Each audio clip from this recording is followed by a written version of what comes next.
열왕기상 14장 21절에서 31절 다 같이 함께 읽겠습니다. 솔로몬의 아들 르호보암은 유다 왕이 되었으니 르호보암이 왕위에 오를 때에 나이가 41세라. 여호와께서 자기 이름을 두시려고 이스라엘 모든 지파 가운데서 택하신 성읍 예루살렘에서 17년 동안 다스리니라. 그의 어머니의 이름은 나아마요 암몬 사람이더라. 유다가 여호와 보시기에 악을 행하되 그의 조상들이 행한 모든 일보다 뛰어나게 하여 그 범한 죄로 여호와를 노엽게 하였으니 이는 그들도 산 위에와 모든 푸른 나무 아래 산당과 우상과 아세라상을 세웠습니다. 그 땅에 또 남색하는 자가 있었고 여호와께서 이스라엘 자손 앞에서 쫓아내신 국민의 모든 가증한 일을 무리가 본받아 행하였더라. 르호보암 왕 제5년에 애굽의 왕 시삭이 올라와서 예루살렘을 치고 여호와의 성전의 보물과 왕궁의 보물을 모두 빼앗고 또 솔로몬이 만든 금방패를 다 빼앗은지라. 르호보암 왕이 그 대신 노스로 방패를 만들어 왕궁 문을 지키는 시위대 대장의 손에 맡김에 왕이 여호와의 성전에 들어갈 때마다 시위하는 자가 그 방패를 들고 갔다가 시위소로 도로 가져갔더라. 르호보암의 남은 사적과 그가 행한 모든 일은 유다 왕 역대지략에 기록되지 아니하였느냐. 르호보암과 여로보암 사이에 항상 전쟁이 있으니라. 르호보암이 그의 조상과 함께 자니 그의 조상들과 함께 다윗성에 장사되니라. 그의 어머니의 이름은 나아마요 암몬 사람이더라. 그의 아들 아비암이 대신하여 왕이 되니라. 아멘. 오늘도 하나님의 은혜가 여러분의 삶에 가득하기를 바랍니다. 여러분들이 오늘도 하나님의 능력을 통해서 세상을 승리하며 살아가는 복된 하루가 되기를 주님의 이름으로 축복합니다. 오늘은 어버이날이죠. 이 땅에 있는 어머니 아버님들 모두 다 참으로 수고 많으셨습니다. 어린 아이를 키우고 양육하고 그렇게 사회의 일꾼들로 세워 나가신 어머니 아버지들이 있었기 때문에 오늘도 이 나라가 이만큼 성장하게 된 것 같습니다. 그러면서 또한 어버이날 기간에 오늘 하나님 주시는 말씀, 다시 말하면 어버이 된 우리가 어떻게 영적인 삶을 잘 해야 되는가 하는 것을 생각해 보는 그런 본문인 것 같습니다. 오늘 본문의 말씀에 보면 솔로몬의 아들 르호보암은 유다 왕이 되었다라고 말합니다. 어제까지 우리가 말씀을 보면서 남북으로 분단되어져서 북이스라엘을 다스리는 여로보암의 여러 가지 하나님으로부터 멀어져가는 그러한 악한 행위들을 우리가 볼 수가 있었죠. 그래서 북이스라엘이 완전히 영적인 어둠의 세계 가운데 빠지게 됐다. 베델과 단에 우상을 만들어 놓고 각 산당을 만들어 놓고 그러면서 완전히 영적인 어둠의 시기가 도래했다라고 볼 수 있습니다. 그러면 예루살렘 성전이 있는 남유다는 어떤가라는 거죠. 남유다는 르호보암이 왕으로 등장하게 되죠. 르호보암은 솔로몬의 아들입니다. 솔로몬이 실은 이게 남북으로 분단된 그것은 르호보암의 책임도 있지만은 더 근본적인 책임은 솔로몬에게 있었다라고 우리는 성경은 말하고 있지 않습니까? 더 근본적인 책임. 다시 말하면 솔로몬이 처음에 신앙을 잃어버리고 나라가 부강해지고 그 나라를 안정되게 하기 위해서 여러 이방 여인들을 아내로 맞이하고 그래서 1000명이 넘는 여인과 그 후궁들이 있었고 첩들이 있었습니다. 그러한 가운데서 온갖 이방신들, 이방 잡신들이 다 이스라엘에 몰려 들어와 있지 않았겠습니까?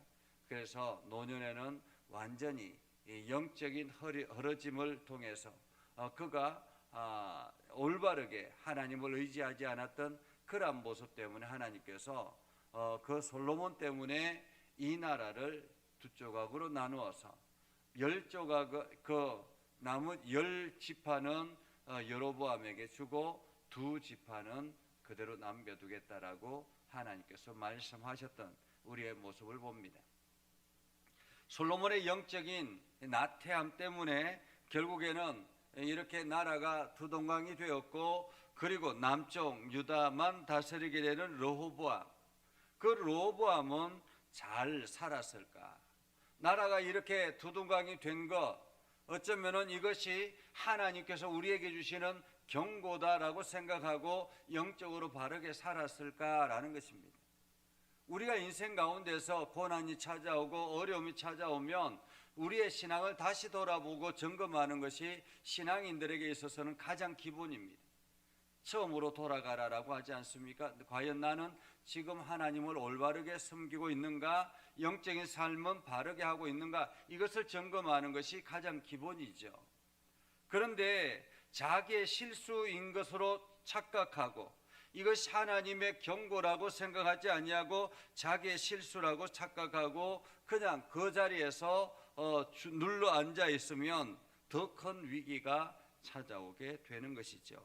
오늘 르호보암이 바로 그러한 상태가 아닌가라는 생각을 합니다. 남북으로 분단되어서 10지파가 다 떨어져 나갔음에도 불구하고 르호보암은 아직도 제대로 정신 차리지 않는 것 같습니다. 그때 나이가, 왕이 되었을 때 나이가 41세라고 하잖아요. 적은 나이가 아니죠. 올바른 판단을 할 수 있는 충분한 그런 나이입니다. 오랜 기간 동안 왕자로서 훈련을 받지 않았겠습니까? 그런데 하나님이 원하시는 이스라엘을 끌고 가지는 않았다. 하나님이 원하시는 인생을 살지는 않았다라는 거죠. 오늘 성경에 보니까 예루살렘에서 17년 동안 다스렸다라고 말합니다. 예루살렘에서 17년 동안. 그러니까 유다가 17년 동안 르호보암을 왕으로 섬겼다라는 거죠. 그런데 르호보암이 17년 동안 다스렸는데 그의 어머니 이름이 등장합니다. 그의 어머니 이름은 나아마요 암몬 사람이다.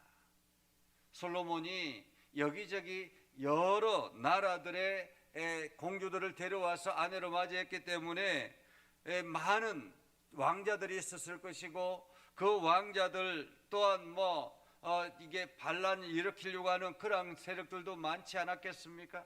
그 모든 것을 제압하고 하는 모든 일들, 그 세세한 것들은 오늘 성경에 기록하지 않습니다. 그런데 단지 그의 어머니가 암몬 사람이었다. 이것 하나만으로도 지금 르호보암이 어떤 삶을 살았는가 하는 것을 정확하게 말하고 있는 것이 아닌가라는 생각을 합니다. 대부분 부모의 영향을 통해서 자녀들의 삶을 살아갑니다. 그런데 부모의 영향 중에서 특히나 엄마의 영향은 굉장히 크다라고 말할 수가 있겠죠. 신앙생활에 있어서 가정에서 매일같이 듣는 이야기들, 그 이야기들이 그 아이들에게 굉장히 큰 영향을 줄 수 있습니다. 매일같이 찬송과 말씀으로 아이들을 양육했다면 그 아이들은 성장하면서 날마다 하나님의 은혜를 경험하고 말씀으로 살아가려고 노력할 것입니다. 그런데 그러지 아니하고 매일같이 다른 신들을 섬기는 이야기들을 했다면 그 아이는 성장하면서 그 다른 신을 섬기기에 열심을 다했겠지요. 암몬 사람이 나아만은 말씀 앞에 섰겠습니까? 찬송을 했겠습니까? 하나님을 찬양했겠습니까? 그러지 않았겠죠. 암몬 사람이었기 때문에 그들이 섬기는 신, 오늘 밑에 보니까 아세라상을 세웠다라고 성경은 말하고 있습니다. 각 산에 당과 우상과 아세라상을 세웠다. 그것은 그 어머니의 영향을 충분히 받았다라고 말할 수가 있겠죠. 그래서 17년 동안 다스렸습니다. 22절에 보니까 유다가 여호와 보시기에 악을 행하되 그의 조상들이 행한 모든 일보다 뛰어나게 하여 그 범한 죄로 여호와를 노엽게 하였으니, 다시 말하면 우상 숭배에 더 열심이었다라는 말입니다. 우상 숭배에 더 열심이었다.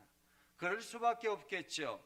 그의 아버지 솔로몬은 하나님의 은혜를 경험하고 하나님의 말씀 앞에 섰던 사람이었기 때문에 노년에 이렇게 여러 가지 이 올바른 신앙생활을 하지 않았지만은, 이 르호보암은 어릴 때부터 어머니의 그 우상 숭배에 온 힘을 다해서 길렀기 때문에 보고 들은 것이 그것이었지 않겠습니까? 그러니까 더욱 열심이었다라고 말해요. 더욱 열심이었다. 이게 부모의 신앙이 너무너무 중요하다라는 것을 볼 수가 있겠죠. 그리고 이 르호보암의 시대에 어떤 일들이 있었는가? 아세라상을 세우고, 또한 24절에 보면 그 땅에 또 남색하는 자가 있었고, 여호와께서 이스라엘 자손에게 앞에서 쫓아내신 국민의 모든 가증한 일을 무리가 본받아 행하였더라.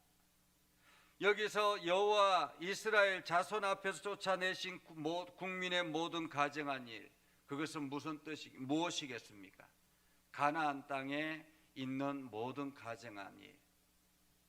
이스라엘 백성들이 가나안 땅에 들어오기 이전에 하나님께서 이스라엘 백성들이 가나안 땅에 있는 여러 우상들을, 그들이 행하는 모든 일들을 행할까 봐 염려가 되어서 철저하게 몰살시키라라고 했지 않습니까?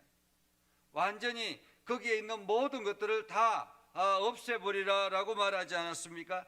그런데 지금 그 모든 일을 행하고 있더라라는 것입니다. 르호보암이 그 모든 일을 행하게 했다라는 말이죠. 여기서 남색하는 것, 그것은 일반적인 동성애를 말하는 것이 아니라 그때 당시에 아세라 여신을 섬기는 남창과 여창들이 있었다고 합니다. 거기에 가서 남자들이 다 남창과 여창과 함께 그렇게 어울려 뒹굴었다라는 말이죠. 성적인 문란함을 볼 수 있습니다. 이렇게 르호보암이 완전히 영적으로 타락해지자, 하나님으로부터 멀어지자, 하나님의 울타리가 완전히 사라져 버렸습니다. 그러자 어떤 일이 일어났을까요? 25절에 르호보암이 왕으로 세워졌던 5년 만에 애굽 왕 시삭이 올라와서 예루살렘을 치고 여호와의 성전의 보물과 왕궁의 보물을 모두 빼앗고 또 솔로몬의 만든 금방패를 다 빼앗았다. 우리가 열왕기를 보면서 솔로몬이 왕으로 있을 때 얼마나 화려했는지, 얼마나 하나님께서 넘치게 부으셨는지를 잘 알지 않습니까? 성전을 지을 때, 왕궁을 지을 때 사람들이 너무 많이 헌신해서 금이 넘쳐날 정도로, 은은 길에 밟힐 정도로 그랬다고 하지 않았습니까? 그런데 그 모든 것들을 다 빼앗아가 버렸습니다. 한마디로 하나님께 솔로몬에게 주셨던 그 부와 모든 영예를 다 빼앗아 가버렸다라는 거죠. 불과 한 세대 만에 이렇게 처참하게 무너지는 것을 보게 되지요. 그리고 이제 르호보암이 어떤 인생을 사는가? 27절에 보면 르호보암 왕이 그 대신 노스로 방패를 만들어서 왕궁문을 지키는 시위대 대장의 손에 맡김에, 왕이 여호와의 성전에 들어갈 때마다 시위하는 자가 그 방패를 들고 갔다가 시위소로 도로 가져갔더라라는 것입니다. 그렇게 넘쳐났던 물자들이 다 사라져버리고, 그 금방패 다 사라져버리고, 이제는 노스로 겨우겨우 하나 만들어가지고 그것도 가져왔다가 이게 그냥 보여지기식 의전을 위해서만 사용되어지는, 방패는 전쟁의 귀한 도구였습니다. 병사들의 생명의 안전을 보존하는 그런 도구였습니다. 그런데 전쟁을 위해서 사용될 방패가 이제는 보여지기식 하나의 방패로 남아있었다. 참으로 불쌍한 모습이죠. 처량한 모습입니다. 그렇게 로보암이 왕으로 있을 때 17년 동안 모든 것을 다 잃어버리는 그런 모습을 보게 되지요. 그리고 30절에 보면 로보암과 여로보암 사이에 항상 전쟁이 있었다라고 말합니다. 전쟁이 끊이지 않았다라는 말입니다. 사실 하나님께서 이 남북으로 분단될 때 로보암이 전쟁을 일으키려고 했잖아요. 그런데 하나님께서 제재하셨죠. 전쟁하지 마라.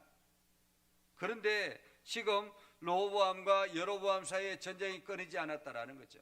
하나님의 말씀은 듣지 않았다라는 것입니다. 그렇게 로보암은 17년 동안 왕위로 있으며 그렇게 살았다라는 거죠. 그러면서 성경은 이렇게 말합니다. 그의 아들 아비암이 대신하였다라고 하면서 그의 어머니 이름은 나아마요 암몬 사람이었다. 계속 그러니까 로보암의 어머니의 영향이 그만큼 컸다라는 것을 우리들에게 말하고 있죠. 오늘 이 땅에 있는 부모님들이 늘 자녀를 위해서 기도하고 그 자녀들에게 영적인 신앙의 유산을 물려주는 거 굉장히 중요합니다. 그 부모님들의 그 기도를 통해서 자녀들이 하나님의 은혜를 공급받고 그것을 통해서 하나님의 복을 누리고 그것을 통해서 하나님의 보호의 울타리 안에 거하게 되는 것입니다. 그리고 영적인 유산을 그대로 물려받을 때 그 가게에 하나님의 풍성함이 넘쳐나게 되는 거죠. 또한 이 솔로몬으로부터 받았던 나쁜 악습들, 구습들 이것들을 사실 로보암이 완전히 끊어버렸다면 얼마나 좋았을까. 사실 오늘 성경의 말씀에 보면 로보암은 왕으로 세워질 때부터 마지막까지 아무것도 하지 않은 것처럼 그렇게 보여집니다. 그런데 로보암이 왕으로 있는 3년, 왕으로 등장하면서 3년 동안은 굉장히 좋았다고 합니다. 그때 당시에는 남북으로 분단이 되면서 북쪽에서 이주한 제사장들이 많이 내려왔다라는 거예요. 예루살렘 중심으로 많이 내려와서 그리고 신실한 신앙을 찾아서 내려온 그런 백성들이 많았다고 합니다. 그래서 유다가 나라가 견고해졌다라는 거예요. 이렇게 나라가 안정이 되고 나자 이 로보암이 그때부터 이렇게 이러한 일들을 벌이게 됐다라는 거죠.